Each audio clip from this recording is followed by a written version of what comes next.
Hey, Venom Cannon 13 here, part 1 on our video about the Thumler Tumbler. I'm going to start getting into some reloading, I hope. So I thought I'd start with the beginning part, which is cleaning the casings. Here's some I've already done. And here's the can for the tumbler. You can see that I'm using the stainless media. It's reusable. It just is reused and reused and reused. You don't have to rebuy it. So it's the bucket has a capacity of 15 pounds. So 5 pounds of that is the media. It comes in a 5-pound bag. You just dump the stainless steel media in. And then the water will be about 8 pounds. It's about a gallon. So that's 13 pounds, which leaves you with 2 pounds for your casings. So these are a mixture of 38 and 357. One thing you want to make sure of when you're loading them is that you tumble cases that are the same or pretty similar diameter. Of course, 38 and 357, the diameter for both of those is 357. 38s are actually 357 in diameter. The 38 is a misnomer. They are actually 357. So, for example, I would not want to put any 9mm in there. What would happen is that the 357 to 38 would go right inside the 9s, and they wouldn't get clean. And if a piece of that media gets stuck in there, they'll get stuck together. So you only want to use media that you only want to tumble casings that are of the same diameter. So just finish up these last couple. This is my Harvey hand deprimer. I want to deprime them first to make sure that the primer pockets are clean. I did a separate video on the deprimer, so I won't go into it too much, but just one thing I forgot to mention on that video is it does not take a lot of force to get the primer out. So once you put it on the peg, and if you squeeze and nothing happens, you probably don't have the pin in the right pocket, and you're actually pressing against the bottom of the case. So just give it a gentle squeeze. If nothing happens, take it out, readjust it, and make sure you have it in the center, and then the casing will fit in like that with the pin pushing up through the center, and as you squeeze the handle, it'll push the primer right out here. So you just shoot it right in the trash. Finish up this last one. This works pretty well. It's pretty easy to use. You can go through these pretty fast. Okay, so that's it. So now we're ready to load up the tumbler. So we've got our empty casings in there. They've been deprimed. We got the media in there. So now we're going to get it ready to go. So we're going to come over to the sink. We're going to just put the water in.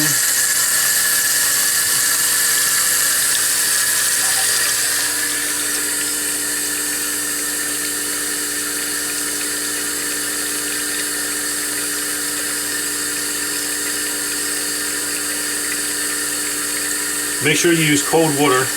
You don't want to use hot water.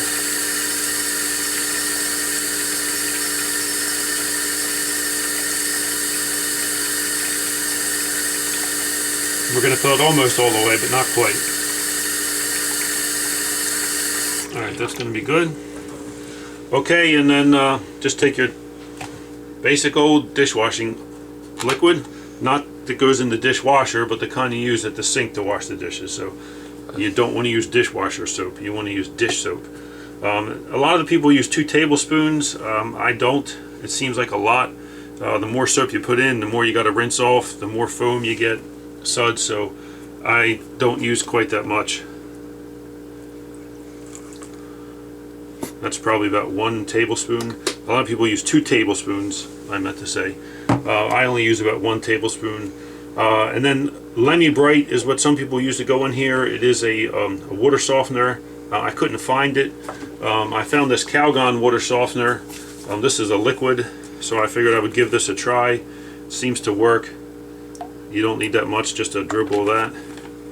And that's going to be about it. So then we're going to get ready to tumble.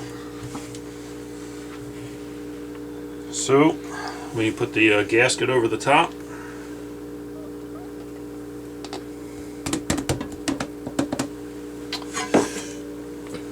and you replace the plate. Washer's on.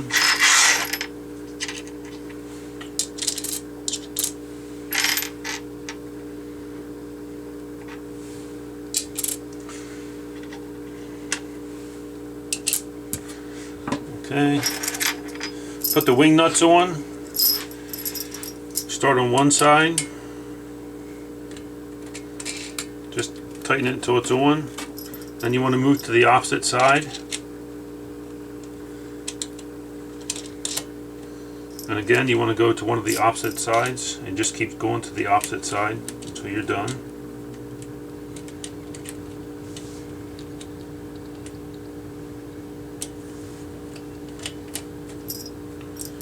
You don't tighten them until you get them all on.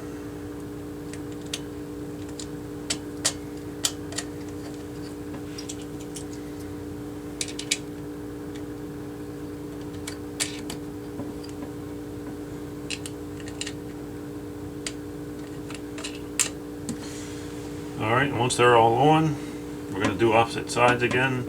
You're just hand tightening. You don't want to grind it all the way down. You got to get it back off.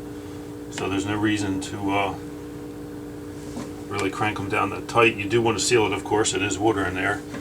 But you don't need to tighten it too much. You're just going to hand tighten it. So once you got them all tight, we'll just go around, check them all.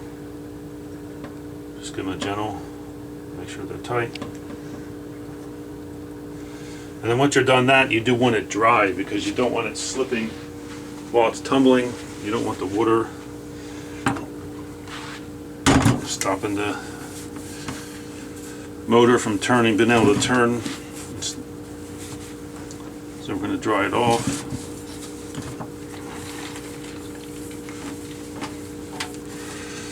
As you can see, well, that water didn't come from in. That water came from inside there. So that was just water sitting in here. But this is tight. It's not coming out. We did have a little water down here. That's where that water came from. Good thing your mother wasn't down there. See that? All right. So that's pretty much it. And again, that's tight. Nothing's coming out. And all I did was hand tighten these. You certainly don't need to crank them. You just put it on hand tight. Then we're going to come over here. This is the base. It's pretty straightforward. Very minor assembly when it comes in the mail. All you have to do is attach the motor on with these screws here. Go right in these pre-made holes. All you have to do is put the nuts on, and then after you put the nuts on, the motor is secure. Then you put this wheel on. So this wheel, you take it off when you put the motor in, and then you put the drive belt there on this wheel, and then you put it in here, slip it over here, and that's pretty much it. So it's going to spin on these. Comes with a simple plug with a switch like that. And that's pretty much it. So we're just going to take this, just going to go on. It sits right on the rubber pieces. Make sure that your nuts and wing nuts are facing this way. You don't want them catching on the wheel and the band. So make sure the wing nuts are facing in this direction. That's pretty much it. We're going to tumble for about 3.5 to 4 hours. And there you go. So it does make some noise, not a lot of noise. When you come down, you can obviously hear it going, but when I'm upstairs, I can't tell it's going. So that's pretty much it. So that's the Thumlers Tumbler. Check out part 2 of the video, and we will open it up and take a look at the results. Again, about 4 hours, 3.5, 4 hours should do. And that'll be it. Thanks for watching. And one other thing I'd like to do, and let's thank my cameraman who helps me out. That's my son Brendan, helping me out with the videos. So until next time, the Venom 10 and 13, check us out for the second part of the video. We'll take that up. And one other thing, you do want it to rest I found it works best on carpet. If you put it on a smooth surface, it can slide a bit, so you put it on some carpet and it won't go anywhere. So we'll see you for part 2 of the video on the Thumlers Tumbler. Until then, have a good day.